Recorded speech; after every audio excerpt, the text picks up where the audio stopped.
So, alright guys. So, turuan ko kayo. Pansamantala muna ganyan ha. Kung ikaw ay TPC na or magbabalak pa mag-TPC loading business po, ganyan lang po siya mag-load. Ito pong gateway na yan, isa-save po natin yan kasi dyan po tayo mag-send ng load. Kung ikaw ay TNT user, Smart at saka Sun, 8724. So, paano po ba mag-load? Ganito lang po, save, cellphone number, space, code, then isend mo siya sa 8724. So, ganito pa example, 091234567789 space go 59 kung magkano yung iloload ni customer o halimbawa FB10, FB10 o FB15 send to 8704.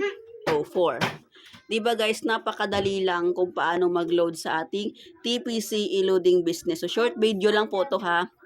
Basic lang po tayo kung paano mag-load. Sa mga nasasabing na mahirap mag-load, so ngayon, sabihin niyo po sa akin kung mahirap po ba mag-load. Punta ka lang sa right message kung saan ka magte-text. Hindi po sa chat ha, kasi ang chat messenger po yon. Doon po sa right message kung saan po tayo magte-text. So ilagay po natin sa cellphone number,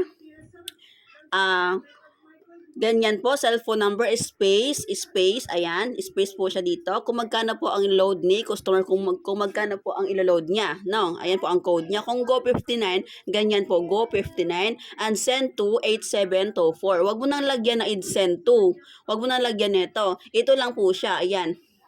Ayan lang po, cellphone number, space, code. Ayan lang po siya. Yan po ang ating procedure po. So, di ba napakadali lang guys. Sinong gusto po dyan mag-TPC loading business po, PM lang po sa akin anytime, anywhere po. 24/7 po kung online. God bless po.